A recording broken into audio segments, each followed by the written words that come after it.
I want to start by introducing this place. This is Chesapeake Weight Loss. Hopefully everybody knows why they're here.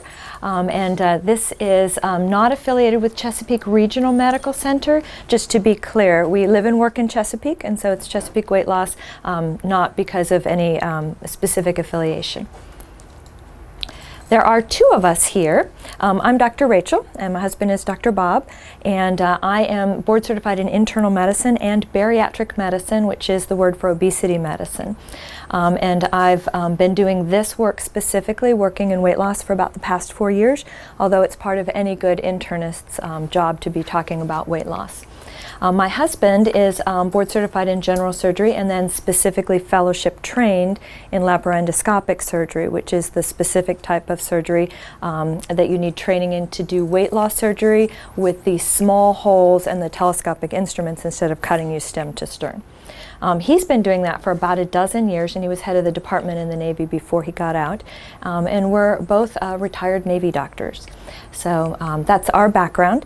When you come to this practice, it's important to know that on any day or time that you're coming here, that you will see one of us. So although we do have an educator that we work with that you might be seeing in part, every single time you come, you're going to see one of our smiling faces. So that's an important difference between our program and some other ones. Okay. Now, people want to understand better what surgical weight loss is and what medical weight loss is. I know those terms can be kind of confusing sometimes, and I want to specifically explain exactly what we're talking about. Today is the medical weight loss seminar, but I want to start by explaining what surgical weight loss is so that people are clear on this. So surgical weight loss is essentially rearranging your insides so that you lose weight. So it's not liposuction or body sculpting or anything like that. It's really more of something that's going to cause you to lose fat mass rather than just moving it around or sculpting it.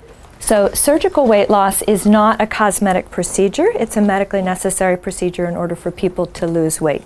Now, medical weight loss is absolutely everything else that is not surgical weight loss that you do with a doctor in order to lose weight. It often does involve medications, but it does not only involve medications. So that's certainly not all of what we do.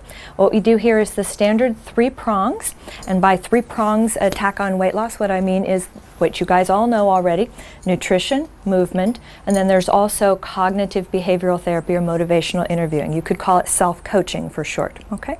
And that is actually a big part of what we do. So we do that, and if it's appropriate, safe, and indicated, we also use helper medications to help suppress the appetite. So that's what medical weight loss is, and that's what surgical weight loss is. And now sometimes people want to know, okay, well, which one's right for me? Now, I'm a medical doctor, so everything is right for medical. Yeah. If you have a hammer, everything looks like a nail. So, but it is indeed my firm belief, and actually my husband would agree with this, that no one should be considering surgery unless they feel like they've given it their last best effort with regard to losing weight medically. Surgery, for better and for worse, is a permanent procedure, whereas medical weight loss, for better and for worse, is a temporary thing unless we change the lifestyle permanently. So no harm done with medical. That's why I think we always need to start there. That said, the insurance companies tell us that there are certain criteria that make some people better for medical and some people better for surgical. And one of the things that the insurance companies and the oversight bodies in medicine take into account is how much weight people are statistically likely to lose with medical versus surgical weight loss. Okay? So that's what I'm showing you in this slide here. This is published data for medical weight loss. This is mine. This is a procedure called the band. We don't do very much of the band, and one of the reasons that we don't do very much of the band is if you look at the numbers, mine are awfully darn close to that without having a foreign body put into you. And my strong feeling, and my husband would tend to agree with this, is that if someone is going to cut on you, it had better work, and it had better work right the first time, and it had better work permanently. So the band doesn't necessarily fill that void for a lot of people. He does put in a couple. There are some people for whom it's right, but the vast majority of people for whom surgery is indicated get a sleeve gastrectomy or a gastric bypass, and those are published data on weight loss for those procedures. And here's his data. And you can see that I do a little bit better than the average bear in the medical world, and he does a little bit better than the average bear in the surgical world. We spend a tremendous amount of time with each patient, and we actually pre-select our patients so that we have a higher chance chance of picking people who are going to benefit from what we have to offer. That's why you guys are here today, so that you understand exactly what we do and you know if this is the right place and the right time for you. Okay? So let's talk about these numbers. Now you can see that there's 3 different colors. So the teal color is pounds. Now we all know what pounds are, and that's why they're up there, because people know what pounds are. And we know that losing more pounds sounds more impressive, but we also know that a pound on a 6'4" guy looks different than a pound on a 5'2" lady. And we know that they are different medical importances. Exactly. So what we've done here is we've put in percentage of total body weight lost and percentage of excess body weight loss, and those are terms that the medical community uses in order to compare apples to apples. Now, medical doctors, we use a lot of this percentage of your total body weight loss because that's the one that is the strongest predictor of health outcomes. And if I have a new weight loss drug and I want to get it approved, I have to show that it has more than 5% of total body weight loss compared to placebo in order to get it approved. That said, I'm not super impressed with just 5% of your total body weight, unless you didn't have very much to lose to begin with. Okay? So that's one way to look at the numbers, and that's the one that medical doctors use most commonly. Now this number here, this is a percentage of how much of your extra weight you've lost. Now how do we get that number, excess body weight? Well, we take your current weight and we subtract out your ideal body weight, and I did not make up the ideal body weight. Those actually come from the insurance industry. So those are actuarial numbers, and so that's it's a predictive tool that they've used in large populations. Doesn't mean that it's your exact goal or that it's exactly right for you to try and get there. It just means if I take hundreds of thousands of people and I see who lives longest, then I can show you statistically at what weight they live longest for what height. So we use that number so that we can compare apples to apples, and that excess body weight, your percentage that you lose of that, is another way to look at that weight loss success. Okay, the surgeons like that number because it's a bigger number, so so they tend to talk in terms of percentage of excess body weight loss. I use that number also just so that people can help understand what we do here, but it is it's not the only way that we look at the weight loss. And that's the kind of purplish tags. Now, if you look at my data compared to the average published medical data, it looks a lot more like the band data than the medical data. And particularly the teal, the pounds one, is a lot higher. And the reason for that is that when they publish medical weight loss studies at places like Johns Hopkins and Mayo, where they provide everything for free, they give you free medications, free meal replacements, stuff like that, so that there's no dropout from finances. And so when they do the very best that they can do, they generally select out people who are statistically better served by surgery. So they're not seeing the largest of the patients in those medical practices. And that's why mine looks different, because you're going to see there's more pounds for not that much more total body weight or excess body weight lost, if that makes sense. And that's part of our philosophy here, that it really doesn't matter if you're in the surgical range. It's still perfectly safe, appropriate, okay, and a good idea to have tried medical weight loss first and to be sure that that is not going to actually serve your needs and that you really, really need surgery. Okay. So, talking about surgery and medicine, okay? Now, again, I'm a strong believer that we do medical weight loss first, but the insurance companies and the oversight bodies have told us that if the body mass index is greater than 40, then statistically you're more likely to benefit from surgery. And when I have people who start with a body mass index that's greater than 40, I'll often make sure that they know right up front that if we cannot get that body mass index down to a good safe level and we can't achieve weight loss, that surgery should be still on their list of things to consider. Now, body mass index over 35 with a related illness is also considered appropriate for surgical weight loss. So let's say I had a body mass index of 38 but I have diabetes. Then I would still statistically be better served by surgery. But you know what? Losing 6 months of your life, giving it your best shot at medical, you really haven't lost very much either. So, but that's in our consideration. Body mass index over 30. 30 is what marks that obesity threshold, okay? So, although there are certain circumstances when it is right and appropriate for me to work with people whose body mass indexes are under 30, Over 30 is the mark where your insurance company, if they cover obesity treatment, will cover it, okay? And over 30 is usually where it's appropriate for me to consider medical therapy. So if we're thinking about appetite suppressants, you know, anytime I put a pill into the human body, it's got pros and cons, you know? So there's always an effect on your body if it's a drug. I mean, that's how we define drugs. And so we have to say, okay, is the risk clearly less than the benefit? And that's why we use it with a body mass index of over 30, because we've clearly got more benefit than risk in the vast majority of people. Now, if your body mass index is over 27, but again you have, say, diabetes, high cholesterol, blood pressure, things like that, it might still be appropriate for us to consider use of appetite suppressant medications. Additionally, in people who have been higher, maybe you've moved from another place and you've lost weight with another doctor, or you have lost weight previously and it's starting to creep back up, and maybe you're not in that obesity zone just yet, but we know where you're genetically starting.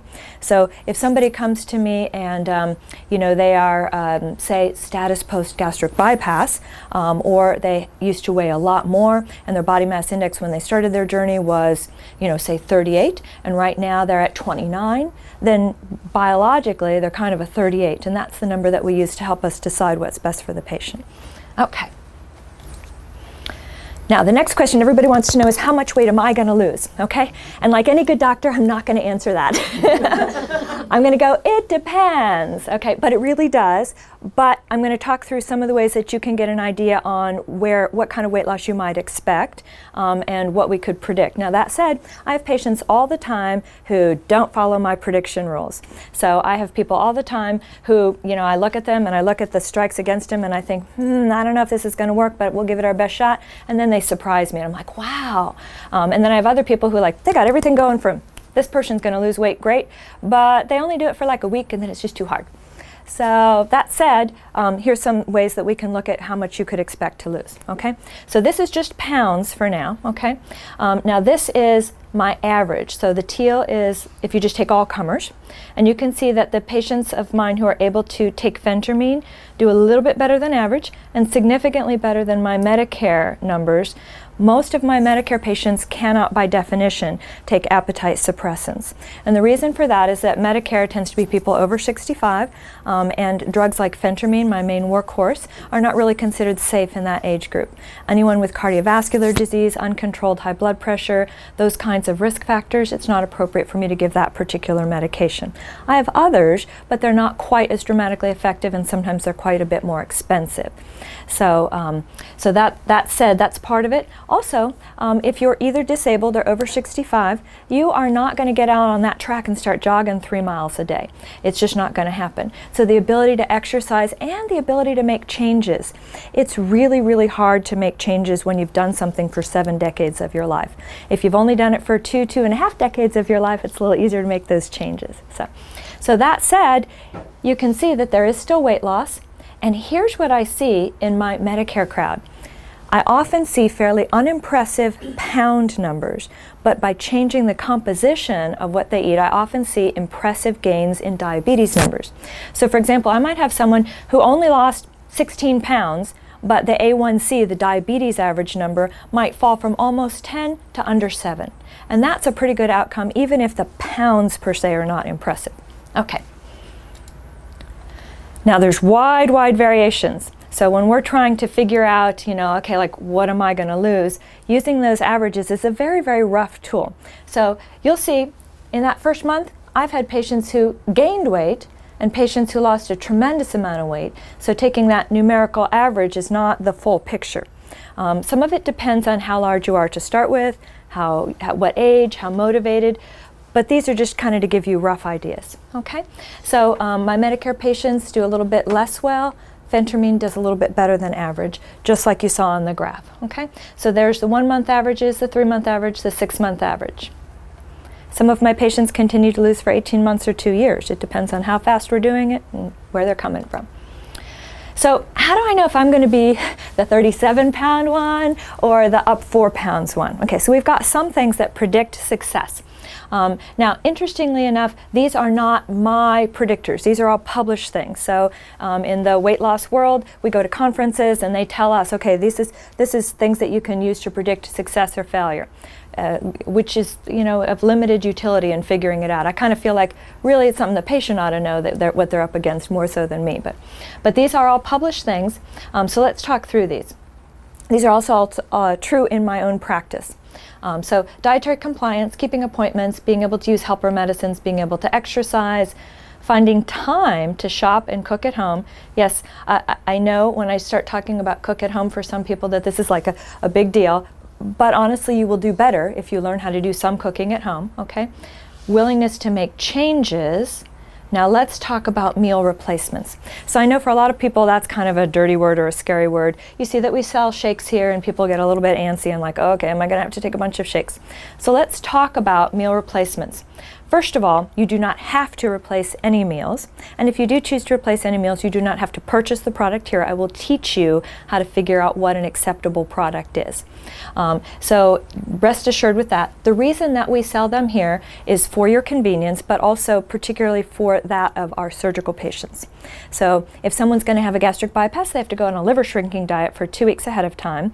And my husband, back when he was in the Navy, he used to say, go buy some shakes and drink 5 of them a day, and you can have 1 fruit or vegetable, and I'll see you in 2 weeks for your operation.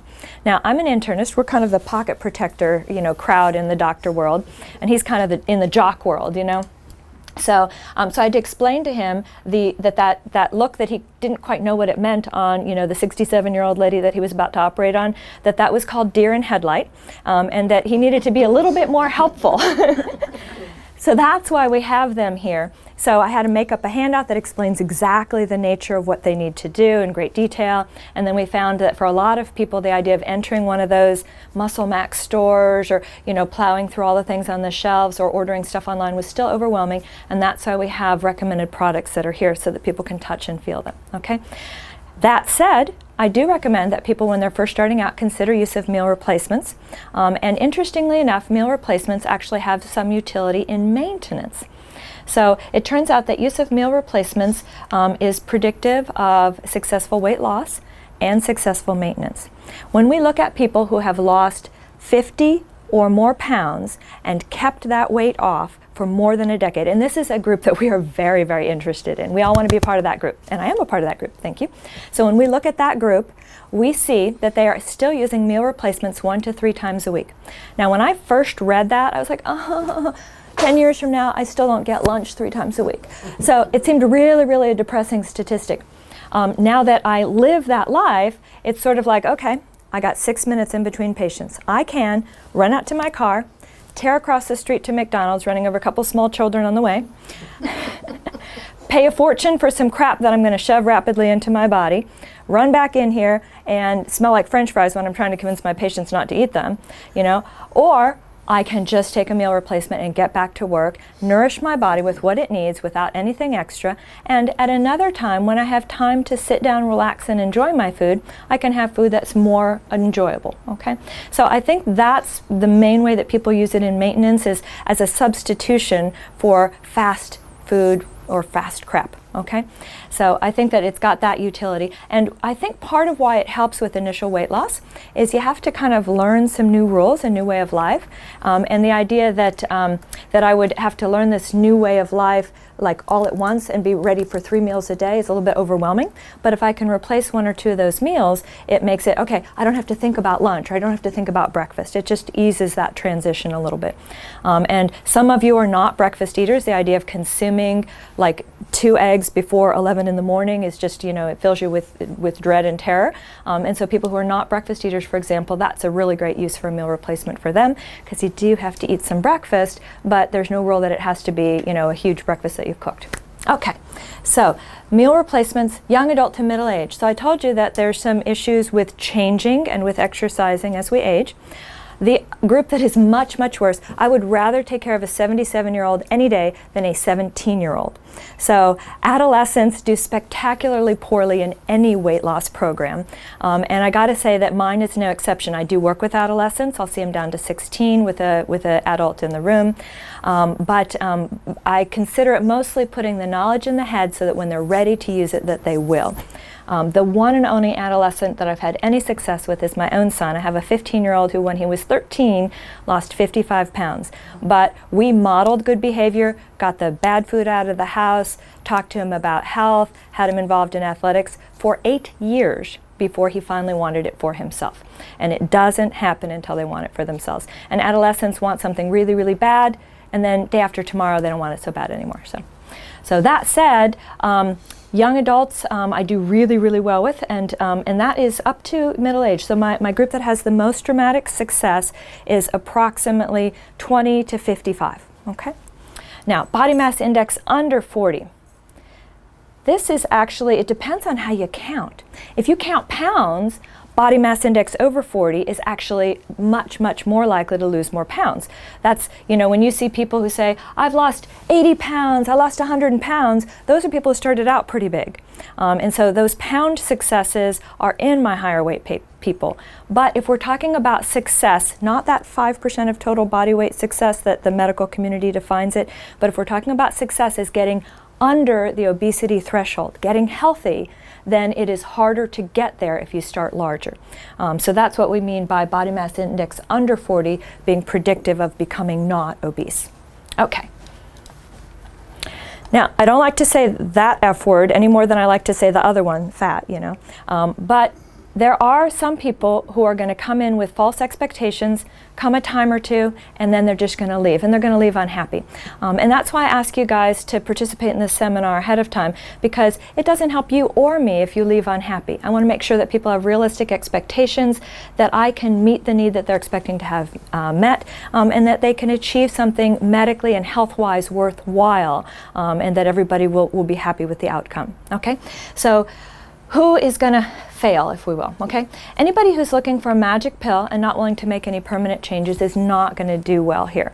I do use appetite suppressants, but they are certainly not magic fairy dust. If I had magic fairy dust, now I love y'all, but if I had magic fairy dust, I would be Dr. Oz's only guest, and I'd have a yacht off the coast of Tahiti, and I'd be like tanning and fishing now. So, so I have no magic fairy dust, I have tools, okay? Lack of support from family and friends. Now, I know that sometimes there's lack of buy-in. If you have a close friend or a family member or somebody who's trying to undermine your coming here, or somebody that you feel that you have to hide it from, bring them with you.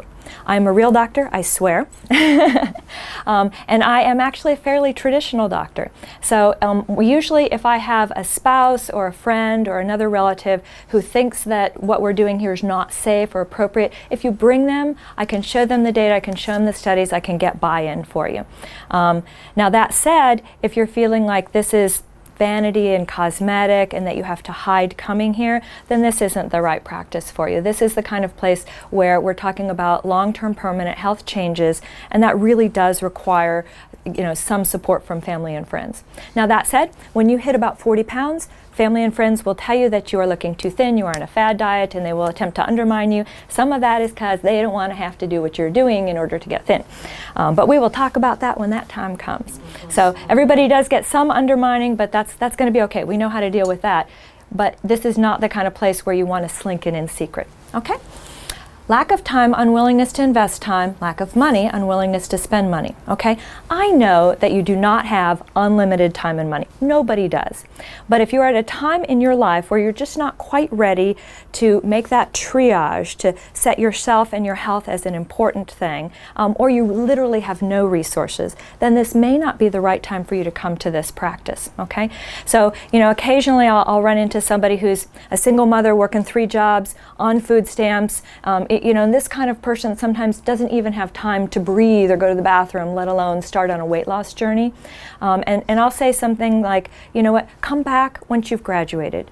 Once you have just a little tiny bit of money to spend buying healthful foods, once you have a little tiny bit of time to exercise and to see me, then we can work together. But if you absolutely have no resources, or you're just not ready to re-triage and use those resources on your health, then it may not be the right time for you. And that's why at the end I will say, you know, if you're feeling uncertain, walk away. Give me a call in 6 months. Say, I already saw your seminar. I really understand what I'm up against, and now I feel ready. Okay? Next. So this is the only thing that I can't change for you. I can help, but this is the kind of thing where you really do have to do some internal work. Let's talk about this one first. I can't, okay? So I give you tools, advice, I help motivate you, I provide some accountability. When you come back and see me, I will be weighing you and measuring you, all sorts of fun stuff like that. But at the end of the day, I don't go home with you, and we've said I don't have any magic fairy dust, so I'm not an external force that I can fix your weight. It's something that we have to do together as a process. For that matter, interestingly enough, a lot of people see surgery as cheating or where somebody external fixes you. And although the weight loss for the large amounts is more reliable with surgical weight loss, you can absolutely gain back your weight after surgical weight loss too if you don't follow the instructions. It is not cheating, and it's still something that the person losing the weight has to actively participate in. So if you feel that you are requiring an external fix, some magic from on high, then this is not the right place. Now, it's not fair. Let me start by saying, I know it is not fair. It is absolutely not fair. We all know people who eat 2 or 3 times more than we do, and they are skinny as rails. Or they genuinely hate chocolate. I mean, what's wrong with those people? So we know that life isn't fair, and I actually encourage people to think of obesity like North Korea. Okay, so North Korea is there, and we've had American troops there for decade after decade manning this demilitarized zone to keep North Korea from invading South Korea. That's not fair, that's not nice, but I can't fix it. I can't make it fair by wishing it was fair. All I can do is choose to man the demilitarized zone or not. So I can say, okay, life isn't fair. My genetics have placed me much more obese than somebody else with a similar lifestyle. However, I have 2 choices. I can lay down and die, and indeed, with obesity, we do die younger. So I can lay down and die younger, or I can fight back. And that's what I'm here to help you do. I'm here to help you fight back, but I can't fight the battle for you. Okay. How do I do that? Well, we start with ABC. So we assess where people are coming from, this can start like between now and when I see you for the first time. Some of my patients are list makers, and that is lovely. If you want to write down everything that you eat between now and then, or approximately what you're eating, what your exercise schedule is, what steps you're getting on a pedometer, that's great. I love data. If you are not a recorder, then just come in prepared to tell me your best estimate of what you're doing so that I understand where you're coming from. So I want to find out about your starting health status, your metabolic status, where you're coming from, okay? And what we do in addition to assessing where you're coming from is we accept the limitations, the things that we can't change, and we figure out how we're going to work around them. Okay. Then we begin. So the beginning appointment is a full 2-hour appointment, and it really, really is 2 hours. So you don't want to set your appointment for 3, but know that you have to be in line to pick up your kid at 5, for example, okay?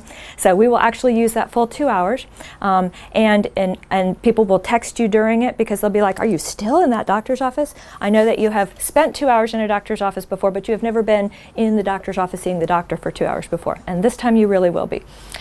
So part of that is please, please, please don't no-show, because this appointment is 2 hours set aside for you, and if you don't show up, I have 2 hours to do my paperwork, well, which is kind of nice, but yeah. It's 2 full hours for you, and during that time is when we will start your comprehensive plan. In other words, we will start the weight loss plan that day, including, if it's safe and appropriate for you, we'll prescribe medications that day. In order to prescribe the medications, I need to have an electrocardiogram to make sure that your heart is safe, and I need to have some basic labs. And if that's available from another doctor, we're happy to obtain it from your other doctors. If not, the EKG we can do here. We don't draw any labs here, but I can explain how you can get those. Either I can order them if you have some disease states that are covered by your insurance. For example, let's say you have high blood pressure, I could order the labs, okay?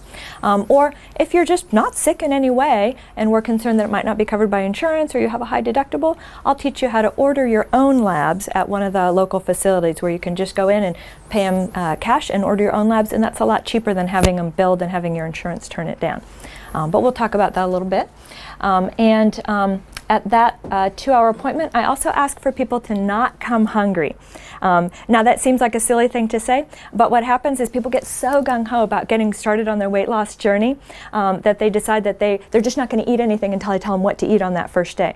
And then all you can think about while I'm trying to teach you this new diet is, I'm so hungry, I'm so hungry. So, you know, either have your last meal over at IHOP or McDonald's over there and just know that you're done with it, or just have a reasonably prudent meal before you come in, or you're planning it afterwards. It depends on what time of day you're coming in. Just don't come in starving hungry.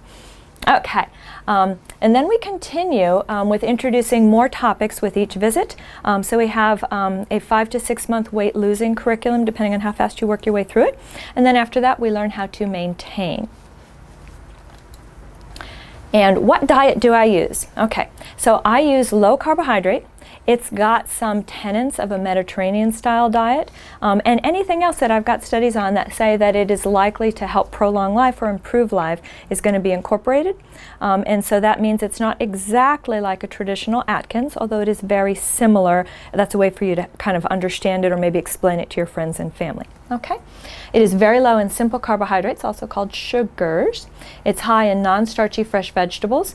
It's quite high in protein, and no, you will not kill off your kidneys by eating a high protein diet. The possible exception to that is if you are heading toward dialysis, then I need to know that and we will work with your kidney doctor. But people with normal renal function, you can have as much protein as you want, and as long as you don't get dehydrated, we're good to go. High fat. Yes, I said the F word out loud again. So it's high in fat, especially olive oil, nuts, plants, and dairy fat, but there are also animal fats in there. So yes, this is the diet where you can actually have bacon and heavy cream. Not necessarily to excess, but you do get them. Yay. Okay, why do I do that diet? I told you I'm a really traditional doctor. So I graduated from medical school in 1987, went to Jefferson in Philadelphia, and I have kind of prided myself on not following fads. Now, interestingly enough, that didn't mean that I didn't try them myself, but I didn't teach them to my patients unless I had some data. And so I kind of pride myself on not being, one to jump on those bandwagons or, look too closely at fad diets. But at some point in time, I had to become a pragmatist, and even though I didn't have really good buy-in over the magic that I saw happening, like in the, people kind of claimed that there was this magic happening that you burned fat with that low-carb diet. So I wasn't getting full buy-in, but I started looking more closely at it because it's really hard to argue with data, and I'm a pragmatist. What that means is even if I don't like it, if it works, I got to admit it works, okay? So it works, people lose more weight and they lose it faster, and that's why I first started looking at it. I think part of how it works is that it's just easier. And when I first started learning about low carb, I thought, well, okay, the reason it works is that it's simpler. It's just mechanically easier to do. There's a lot less counting and recording. And then I also, kind of found out that people are less hungry overall. There's a state called ketosis we'll talk about. So that's when I started looking at it a little bit more closely. But I wasn't getting any buy-in to this magic stuff yet, okay? We also have data that it is more durable. So a low carbohydrate style diet produces more durable, lasting weight loss than other diets. So those are the reasons I started looking at it. But I really like to know why. If I know why something works, then I'm a believer, okay? So I needed to know the science. Let's talk about science. Okay, so how do we think low carb really works? There's probably two basic ways in which it works, 2 or 3, depending on how you count them. But one of the ways that one of the ways that it works that's coming increasingly to light is the addictive power of carbohydrates, okay? Now, interestingly enough, the original rat studies were done by the government, like a decade ago, and most of us didn't hear about them because 2 reasons. One, when the government does a study and it doesn't fit in their paradigm, they don't really know what to do with the data, so it just kind of sits there. The other reason is that government studies on rats are not very sexy and interesting. But about 1.5 years ago, there was an undergraduate who showed that rats are addicted to Oreos, or can become addicted to Oreos. And Oreos and undergraduates are sexy, so we all heard, well, some of us saw that on YouTube, so that was viral video. Wow, rats get addicted to Oreos. And this was no news to me because we'd already had a rat study that showed that addictiveness. So, but let's go back and talk about the government study, okay? So in this study, they divided the rat chow into the 2 basic ingredients, or 3 basic ingredients rather, that all food has, okay?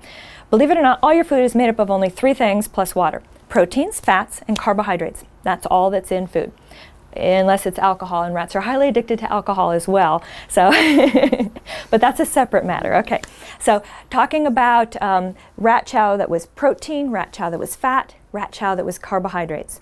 So there was no addictive behavior demonstrated in the rat chow that was made of protein or fat, but with the carbohydrates, they were pushing the button much more often. And they demonstrated addictive type behavior on the same order that they get addicted to nicotine. Okay, so pretty powerful addiction. So you could picture it as that they're pushing that little button like 16 times before wandering off board instead of once or twice. Okay. But wait, it gets better. Okay, so the government says, let me combine rat chow. So we have protein with fat, no addictive behavior.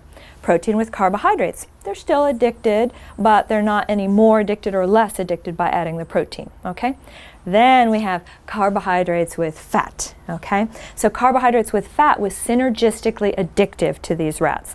They were bumping each other out of the way and chewing tails and pushing that button like 64 times, just an order of magnitude higher. So they were really desperate to get this stuff. Now, what do you and I call fat plus carbohydrates? Oreos, cupcakes, donuts, potato chips. All those wonderful good things in life are fats with carbohydrates. No wonder they taste so good. So if you've ever said, oh, these are addictive, and you've kind of meant, I really like these, you might have actually been speaking the truth that they're really actually addictive. So that's part of it. Now, I know you're not rats, so let's talk about human studies. So we've known for a number of decades now that if you eat a very high carbohydrate, especially simple sugar meal, that about an hour and a half afterwards you're getting a plummeting blood sugar, and some people are very sensitive to this. So there's probably some people in this audience today who are either hypoglycemic or have a friend or a family member who's had hypoglycemic spells. And what that feels like is an hour and a half after you've had, say, coffee with sugar and a Danish, you are really, really hungry. You may even feel shaky and weak and sick, okay? And there is a very, very strong urge to eat. Now, we assumed that this phenomenon represented hunger. And so in this active MRI study, they fed high sugar meals to volunteers, and they watched their blood sugar fall, and when it was falling very rapidly, and they were experiencing what they described as hunger, they looked at what the brain was doing on active MRI studies. And the part of the brain that lit up was not the hunger center, it was the addiction center. It's the same part of your brain that lights up when you need a fix. So when you need sugar, it acts on your brain like you need a cigarette or a drink, okay? How else does it work? Now this is the magic. Remember I told you I was not buying into this whole Atkins magic thing?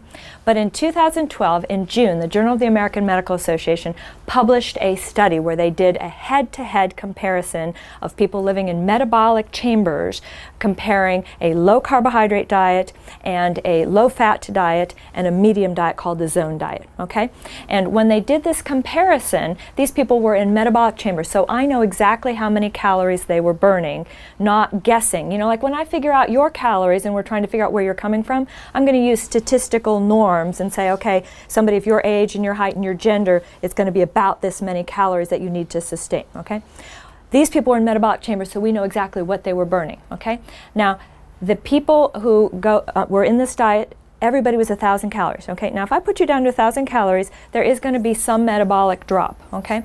So all three of these groups, 1,000 calories, everybody starts to drop their metabolic rate, and then the low-fat group keeps right on going, like into hibernation, an average of 326 calories less a day burned, eating the same 1,000 calories but a different composition, the low-fat composition, okay? So imagine this. Imagine you're in one of these groups. Let's say that you're in the low-fat group, okay? So you feel so tired. Your body's hibernating. You're very fatigued. You don't feel good. Your food tastes like crap because there's no fat in it, okay? So you have boring, uninteresting food. You don't feel good. And then the investigator says, okay, now we're going to have everybody in your group walk 3.3 extra miles per day in order to make up for your metabolic difference from this other group over here. So you're going to not be a happy camper. When I read this study, that's when I started doing this diet for myself, because that's where I got buy-in once I understood the science. Okay. How else? Ketosis. This was one of the things that kept me from considering Atkins an appropriate diet for decades of my medical career. When I graduated from medical school in 1987, if you said ketosis to me, what I heard was ketoacidosis. And what I pictured was a 17-year-old type 1 diabetic who decided that by force of his will he was not going to be diabetic anymore, and he was going to drink a six-pack and eat a pizza and hang out with the other boys and not take his insulin. And then he would come in a coma with acid filling his blood, and we would have to, put 3 or 4 different IVs and all sorts of, electrolytes and things into his body, desperately trying to keep him alive, check that blood every hour. It was really, really touch and go for those kind of things, and people die from ketoacidosis, okay? So that's what I was picturing when I heard ketosis. But it turns out that using ketone bodies for your fuel is actually a very natural and appropriate adaptation. So for example, if I was a native Inuit and I lived up in Alaska and I ate reindeer and seal and stuff like that, then I would be in not ketoacidosis, I would be in ketosis essentially all the time. They have a diet that consists essentially of no carbohydrates. And yet until the Western, actually the British missionaries showed up and introduced grains and other things like that, they had nice normal lifespans, essentially no cancer, very low cardiovascular risk, even though they're eating all that fat and protein, okay? So we think that ketosis is a natural adaptation, and we've got decades of data showing us that it is safe. Okay, can't I just buy a book? Absolutely. And if this is not the right place for you, I hope that you do buy a book. Something like a modified Atkins is reasonably close to what I do. I have some philosophic differences in how it's done, and don't read the whole last part of the book about Candida and stuff where he goes a little off the wire. But that basic premise of how to eat lower in carbohydrate, that's absolutely fine. And if this is, if you only need to lose 5 or 10 pounds, go to my website and, click on Top 10 Tips for Weight Loss and get yourself a book that kind of explains the problems with sugars, and then good luck to you, and that's absolutely fine. However, when I started this, I didn't get one book, I got 15 books, and I had all the training behind it, and year after year of trying every diet myself and being very interested in weight loss, both because of my patients and because of my own personal journey. So I have very, very strong obesity genes in my family, and until I went low carb, I was working very, very, very hard to sustain a kind of mediocre weight loss. And my life is much, much easier and better now. Okay, so statistically, regular doctor visits are actually correlated with success. We provide motivation, education, medication, helper medications, and sometimes my role is to get rid of drugs that are handicapping your weight loss. So sometimes people are not aware of some of the things that they're on that maybe they could do without, or we could switch to a different medication, or we could work with, say, your psychiatrist or other professional to see if another medication would be appropriate. So that's part of what we do. The other thing that we do is we provide accountability. So a couple years ago when I broke my arm, I had to go see the physical therapist. And the physical therapists are very nice people, except that they really do work you hard. And so after my first couple of sessions, I was going right over there to the physical therapist, and they're like, Dr. Steadman, we know you're a really busy person. You could just come in through the back door. We'd let you use our stuff. You know how to do most of the exercises now. You could just do your own physical therapy. And I said, yes, I could, but will I? Will I find 90 minutes 3 times a week and come over here and do each and every one of those exercises that you guys make me do? And most of all, will I put my arm into that position that you put it in every day to make sure that someday I can reach behind my back and fasten stuff? So the answer was no. I wouldn't have. I would not have found that time. I would not have done it if I did not have an appointment and somebody was waiting for me that I had to keep. Okay, so what does it cost to get started? So most of my patients are now covered by insurance. There are some notable exceptions. Interestingly enough, it's now against the law if you work for the federal government for your insurance company to exclude obesity as a covered benefit, but it is okay for states and municipalities to exclude obesity. So if you are an employee of the city of Virginia Beach, for example, then you're not covered for obesity. Or if you're an employee of the city of Hampton, you're not covered for obesity. There's some other people who classically would need to do self-pay. So obviously if you have no insurance at all, you would do self-pay. For active duty, the Navy doesn't necessarily recognize the importance of what I do, even though they don't provide it. So TRICARE Prime, I do have some patients I've been able to see, but they have to have a body mass index that's over 40 in order to get that referral through. So let us know what your insurance is. We usually call them. I ask you to call as well, because sometimes, these days things are changing so fast, your insurance company doesn't even know what they cover anymore. So give them a call. If what they tell you doesn't match what they've told us, we'll call again. We'll best 2 out of 3, So we do our best to figure out where the hoop is, jump through it, and help get this covered if it can be covered. If not, then we have very affordable self-care or self-pay options. Okay, so the prices are listed there for the basic packages. This complete one is the first 3 months that look exactly like what you would do with insurance. So every visit is in the office and it is just as much and just as often. The other ones alternate between visits in the office and visits over the telephone. That does help cut back on the time that you miss from work, but it means we don't make the progress as quickly in learning the curriculum. The phone visits are about a half hour, the visits in the office are a full hour. And then we just do what we can. Sometimes we just have to go a little bit slower or finances are tight. That's okay, we're still going to get there. Okay. I'm doing Turbo Start Saturdays on occasion, so I don't have a date for the next one, but if you're interested in getting the education as quickly as possible in one lump amount, especially if you're going to have to do self-pay, then this would be a cost-effective option for you. So just let us know if you're interested. Now, continuing is the second 3 months. So I told you that we have about 6 months of losing curriculum. And the prices are very comparable. They're just a little bit lower because there's not that 2-hour initial history and physical beginning appointment. And then maintenance. So the next question is, well, why do I need maintenance? Well, I'm not going to ask for a show of hands, but I know that there are people in this room who have lost and regained weight before. And there is no point, I mean, why work so hard, lose the weight, and then look good for 3 months? I mean, I guess maybe there's a point in that, but not much of one. The idea here is that we lose this weight and we keep it off. And maintaining weight loss is actually very, very different than losing weight loss. There's different psychology, different intake, different movement levels required. It's really just a different process. And so I really encourage people to stick around. I wean people down to once-a-month visits when we're training for maintenance. We also start maintenance training even if people are not yet done losing, so that they can begin to learn how they're going to do that process. The reason also that I would segue into maintenance training, even if a person has enough weight that they're still losing, is that I don't want this to be the kind of office where you come in and I ask you if you're drinking enough water, I give you a pat on the head, and I write a refill for your medication. That's not value for your time or for your money, and that's not how we do business. We expect to be able to provide something meaningful for you every time you come in. And I tell people, not doing maintenance, it's like sprinting to within a couple yards of the finish line and then just stopping. Close enough. Okay. Now, ongoing care packages. So let's say that you've done very well and you've completed the curriculum and you're doing pretty good on your own, but maybe you still need a little bit of checking in now and then, or maybe you need to continue on a helper medication for a while. Okay. We're not in any huge big hurry to stop medications that are helpful. My plan is for you to eventually have strong enough, repetitive enough, recurrent patterns that we can take people off of medication. And I have lots and lots of patients who never use medication or come off of it very early. And that's all fine, but for people for whom it's a useful tool and that want to continue it a little bit longer, especially people who are young and healthy, that's perfectly fine. But the state of Virginia requires that I have a bona fide doctor-patient relationship in order to prescribe medication, and I think that's a really good idea as well. And so the minimum amount that I would do is I would see you eyeball to eyeball once in a 6-month period and talk on the telephone another, and that's the $126 if we're doing self-pay. Okay?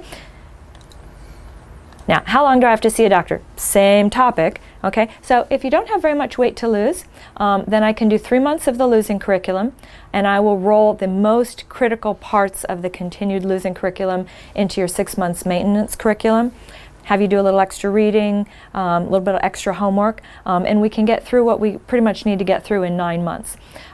Some of those patients may still want to stay on medication, and any topics that I didn't get to, we can get to as we're doing that's continuing care kind of thing. When people have more than 30 pounds to lose, I tell them to count on seeing me for about a year. And if we're talking about very high medication, very high weight loss or continued medication use, then I tell people to count on seeing me for 1 to 3 years. Now, that doesn't mean that you're coming to see me every month for 3 years. Presumably, we would be backing off to once a quarter or so, and you would be kind of weaning off the doctor at the same time that maybe we're talking about weaning off medication. Okay? How do I get started? So if this seems like the right place for you, you go ahead and you schedule a beginning appointment. And again, that's the 2 full hours. Before that appointment, I need to have those basic liver and kidney labs, which would be called a comprehensive metabolic panel, and the EKG. There's other labs that I recommend, things like just checking your thyroid. Thyroid's a pretty uncommon cause for significant weight gain, but by golly, I don't want you to be the one that we missed. And then I usually also recommend that we look at your complete blood count, and if you have, say, high blood pressure, we would want to look at your urinalysis. So there's a couple basic labs like that. In your yellow folders are the recommended labs, and the price, if you paid for them all yourself over at the lab where you order your own labs, that price would be $110. So that's not my lab or anything. It's called My Lab, but but that's just an option so that you don't get stuck with an $800 bill for labs that were not covered by insurance. And when we're all done here, I'm going to be sticking around and circulating, and you can ask me if it's likely if your insurance is going to cover it or not. If you have medical conditions, chances are that we can order the labs and they'll be covered by your insurance. If you're perfectly healthy, that's a great thing, but it means that you might have to buy your own labs. Okay. You can do your food and exercise diary if you desire. That's great. Bring it to me. If you are not a diary person, that's absolutely fine. Bring me your mind instead. But know that I will say, so what do you generally eat for breakfast? Okay.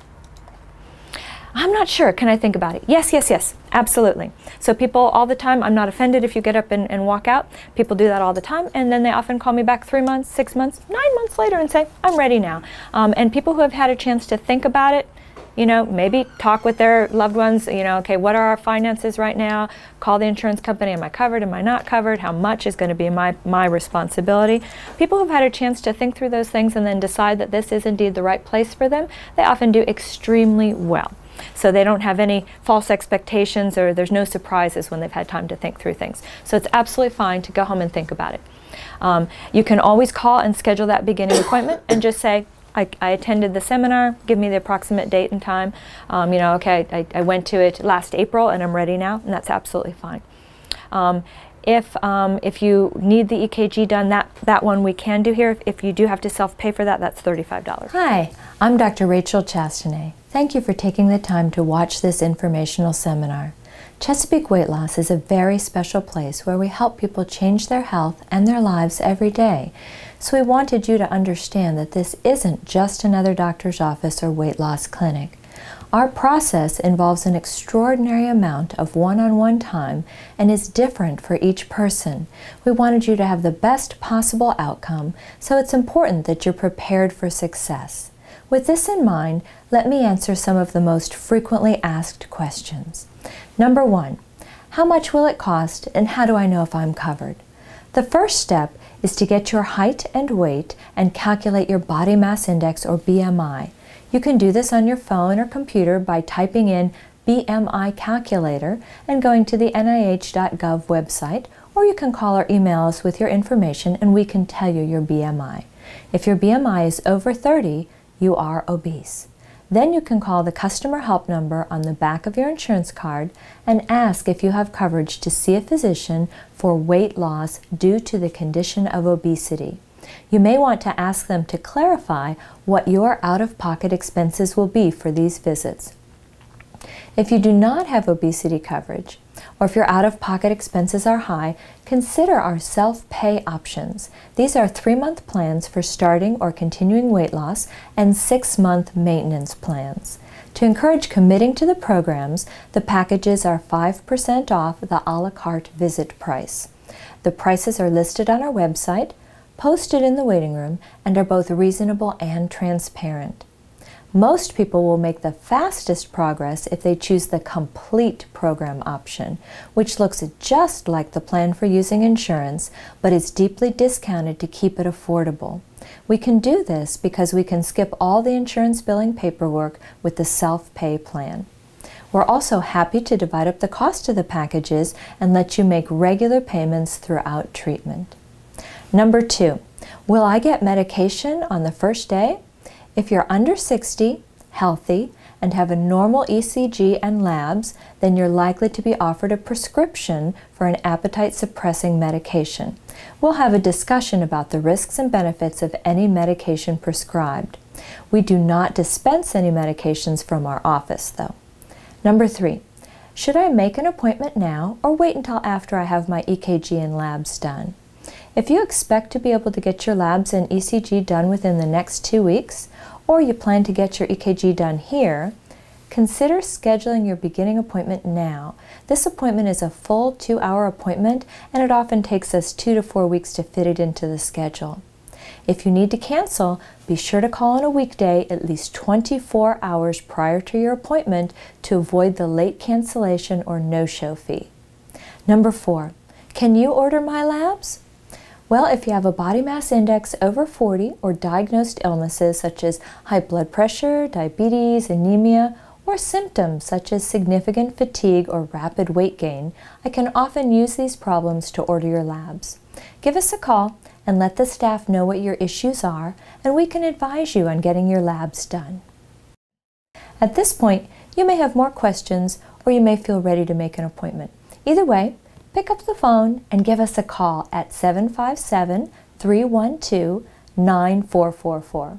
Alternatively, you can email me at drrachel@chesapeakeweightloss.org or contact us via the website. I'm so looking forward to meeting you in person and getting started.